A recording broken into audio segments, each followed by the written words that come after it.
Estamos saudando a todos os irmãos e amigos do Portal EBD com a paz do nosso Senhor e Salvador Jesus Cristo. Esta é a leitura diária da segunda-feira, dia 16 de outubro de 2023. Estamos no quarto trimestre, estudando sobre o tema Até os confins da terra, pregando o Evangelho a todos os povos até a volta de Cristo. Lição número 4. Missões transculturais no Novo Testamento. Para a nossa meditação de hoje, meus irmãos, o texto escolhido, na verdade são dois, está em João 20, versículo 21 e João 3, versículo 16, o chamado texto áureo da Bíblia. Para essas duas leituras de hoje, o título dado foi O Pai enviou o Filho para uma grande missão. Está escrito assim na palavra de Deus. Disse-lhes, pois, Jesus outra vez: Paz seja convosco. Assim como o Pai me enviou, também eu vos envio a vós. E João 3,16, texto bem conhecido, porque Deus amou o mundo de tal maneira que deu o seu Filho unigênito para que todo aquele que nele crê não pereça, mas tenha a vida eterna. Amém? Meus amados irmãos, nós vimos na semana passada que Deus, nosso Senhor, o Criador de todas as coisas, fez missões desde sempre, né? Desde o começo da criação, o trabalho missionário está presente e o Antigo Testamento revela isso. Agora, é evidente, como nós vimos, que no Antigo Testamento, as chamadas missões transculturais ainda tinham certas limitações, né? Então, por exemplo, se nós pegarmos a questão da língua hebraica, mesmo das línguas da mesma família ali, como o aramaico, né? Nós vemos que essa língua principal, que é o hebraico, dificultava de alguma maneira que se atingisse é, a vizinhança ali de Israel, ou seja, os povos vizinhos fossem alcançados.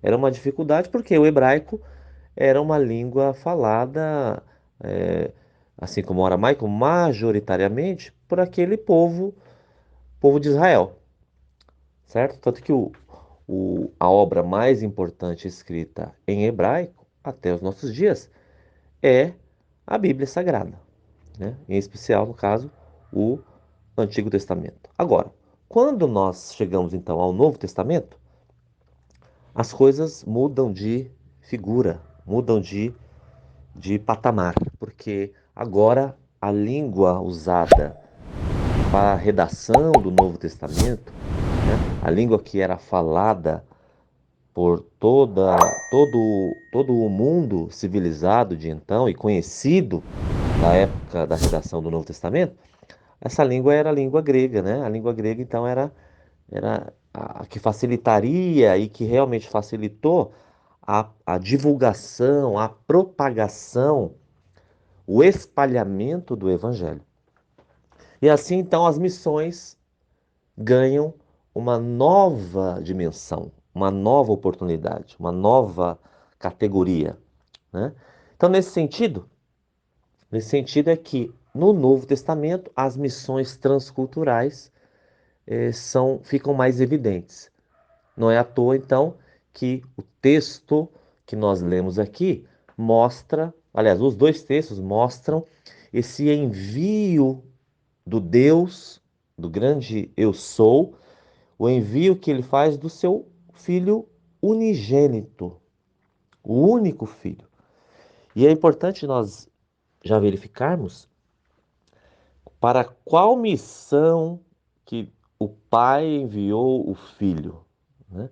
Como diz o texto áureo da Bíblia Sagrada, em João 3,16, né? O objetivo, né, para que todo aquele que nele crê, que crê no Filho, não pereça, não morra, mas tenha a vida eterna. Ou seja, para que todo aquele que nele crê não seja condenado eternamente. Ou seja, não pereça, não seja destruído, mas tenha a vida eterna. Então veja que o textuário deixa bem claro para o que Deus enviou o Filho. Ou seja, e missionário tem a ver com isso, né? Com enviar. Então o Pai enviou o Filho para salvar, né? E exatamente quando a língua grega está já conhecida de todo o mundo de então. E nós lembramos ao falar disso, nós lembramos de Gálatas 4:4, que mostra que é um texto que comenta exatamente isso, né? Gálatas 4:4 diz assim: Mas vindo a plenitude dos tempos, Deus enviou seu filho, nascido de mulher, nascido sob a lei, para remir, para salvar os que estavam debaixo da lei, a fim de recebermos a adoção de filhos. Veja então que o Senhor preparou todo o ambiente, incluindo a língua, né? Mas não só a língua, claro, incluindo a chamada Pax Romana, incluindo a urbanização, a criação de estradas, enfim. Mas eu destaco aqui, em especial, a língua.